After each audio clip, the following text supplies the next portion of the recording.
you've got to change the narrative. As more media moves to biddable, there is no discount in an auction. Significant implications and concerns with many marketeers.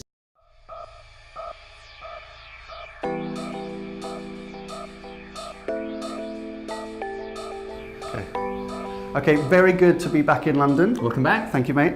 So we're going to try and do a couple of media snacks while we've got the chance to be together in front of the bookshelves again. We're picking up actually from last week's episode. So if you remember, last week we were talking about some research that we've been doing in partnership with the 4As, which is the trade body in the US representing agencies. And so we'll link to that episode, you can have a look. We were asking agency executives, leaders of agencies in the US, to demonstrate or illustrate where the pain points of a typical media pitch are. Yeah. Okay, and that will give us and the broader industry insight to improve that process. The one thing we didn't talk about was money. Yes. A very important part, obviously, of a media pitch, given the amount of money that's at stake, you know, hundreds and billions of dollars in a big media pitch. And that was highlighted in the research as a particular pain point for agencies in terms of distraction, amount of work they have to do, and actually particularly the leadership, agency leadership, focusing far too much of their time, in their opinion, on the pricing and not being able to focus on the other stuff. So let's think about media pricing. What's going on with media pricing? Well, unfortunately, still in this day, too much of the influence of decision making at the end of a media pitch is based on the commercial side of it. Yeah. So based on the agency's ability to guarantee price reductions. Yeah. And I mean, the reason for that is because it kind of falls in line with the legacy. Pitching has always been time consuming and very expensive. And often the way that you measure the success of a pitch historically is by the amount of money that you can save by giving your business to one agency. It justifies the process, yeah. right? But unfortunately, that doesn't take into account the dynamic of our media industry now. And that is, in many cases, a very prehistoric way of measuring media agency success. Yeah. The other problem that we've got is that the process by which the agencies are evaluated in terms of committing their prices hasn't evolved either. So that's the kind of the audit methodology of that testing. Hasn't evolved either. So that not only causes pressure points for the agencies, as you've talked about, but also significant implications and concerns with many marketeers. Yeah, exactly right. So that in itself is a challenge. Yeah. And then we overlay on top of that the increasing amount of money that's going into now auction-based or biddable media environments, which is a good thing. Yeah. And despite all its kind of messes, and we've talked about that many times on Media Snack, you know, that will improve. Media being bought in a biddable way is a good thing, right? So we'll come back to that and talk more about it. But as more media moves to biddable, there is no discount in an auction, right? You pay for what you think something is worth. So if you're familiar with an eBay or you've been to an auction, you don't at the end ask for a discount. It doesn't work like that. So the idea of obsessing about pricing and discount, particularly as more money goes to biddable, is distracting us from talking about media as a value and as a growth. Yes. And that's going to become hugely important in a more biddable auction-based trading place. It's not just digital media, all media. Absolutely. So what are the implications? Well, let's start the implications for the agency. Let's start with that, because they were the ones that obviously in this research flagged that as a pain point. The big principle is that the obsession on cost means there's a risk that the agency obsesses about the buying before they think about the planning. Yes. That's really the problem. Yes. And the reason that they're doing that, and this is fueled, I think, by some bad behavior on the auditor side, which is because they believe that the marketer wants cheaper and cheaper pricing, the auditors are asking for more and more and more, ever increasingly granular commitments from the agency. Yes. To cover lots and lots of different scenarios. That's why it's a huge drain of resource. Now, what happens in practice is that the agency has to then enforce a whole load of caveats into those guarantees. And then that has implications, which I think you're going to probably talk about, which is the implications on the relationship.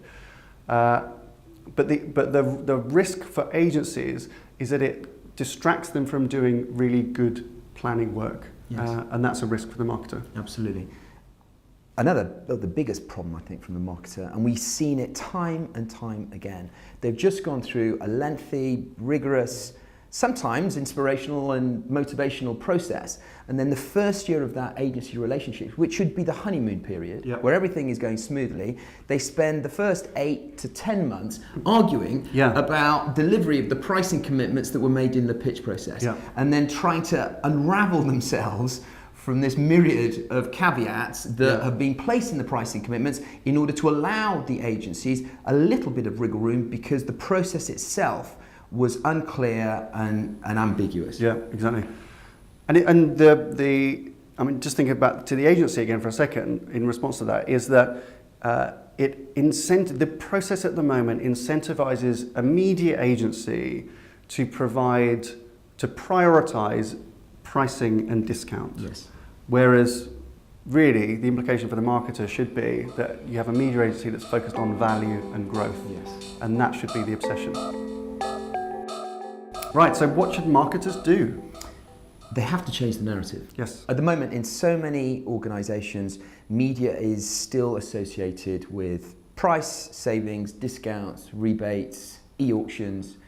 Yeah. As soon as you change the narrative internally, culturally change the narrative from price to value, then suddenly the discussion, the celebration of media internally changes. So Yeah. that's the first thing. And once you've done that, you're able to talk internally about the equilibrium between smart strategic thinking and the delivery of competitive pricing. Not Yeah. pricing that has fallen off a cliff, but competitive pricing. And we talk about the equilibrium. But in order to fulfill that delivery, get that traction internally, socialize it, Yeah. you've got to change the narrative. Yeah, indeed.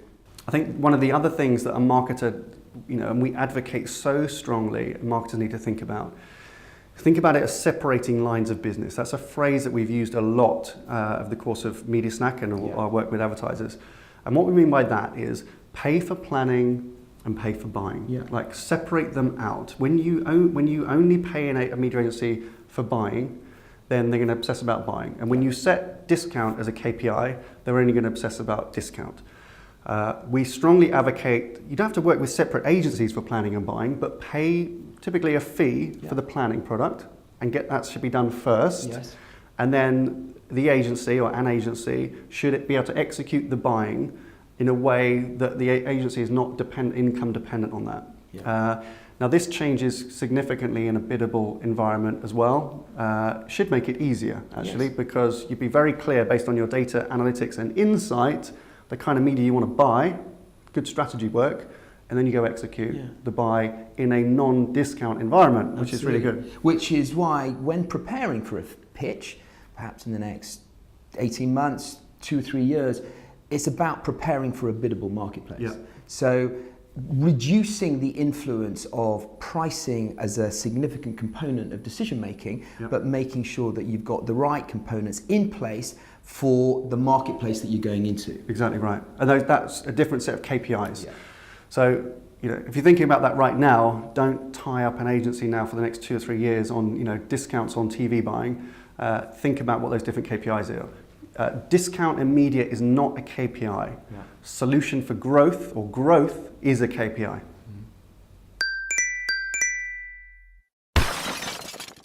Okay, good week 4. Accenture Interactive and the management consultancies. Yeah. Accenture Interactive through Karmarama have just picked up the creative work for the supermarket Lidl. Yeah. Big high profile win for them. Little win. And so again, the march of the management consultancies. Also, it was a good week, I think, for Mark Reed. This week, he did his first analysts presentation. Yeah. He announced some significant kind of strategic imperatives for WPP, but that seemed to go down well. But he's obviously, he's going to take on the management consultancies, but at the moment, they're in the ascendancy. Yeah, good. Bad week for? Bad week was a bad week for, let's call it bad week for marketing predictions or marketing profits, let's call them, and you may know who we're talking about. There's an really excellent piece written in The Drum by Samuel Scott, who's one of the columnists there, and what he did, which is genius, he looked at all these different sources of prediction. At this time of year, everybody's kind of saying like thoughts for the year ahead. And he figured out we had kind of isolated some of these key predictions and the ones that you could measure, whether they've been delivered or not, and then he scored them. And these are companies like Deloitte, some of the consultancy businesses, Gartner, Forrester, HubSpot, others, and people like that. Really interesting thing. He decided to discount the digital prophet Xingyi, who really should have been able to predict this stuff, but on the basis that all of his predictions were too vague and meaningless. It's a bit brutal, but fair enough. So he didn't even make the consideration set. Professor Scott Galloway, somewhat a hero of MediaSnack, came up top with 93% approval rating, which is pretty amazing. I think the lowest, I have to look at my numbers, I think the lowest was Salesforce, right? With 13%. But we'll link to that. It's a great piece of hard work by Samuel Scott and worth reading.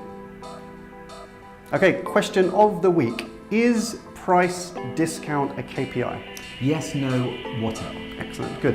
That's your media snack for this week. Please click through to idcomms.com if you want to get any of the resources that we've talked about or for any help to give you the advantage. But that's it for this week. Thank you very much for watching. See you next time.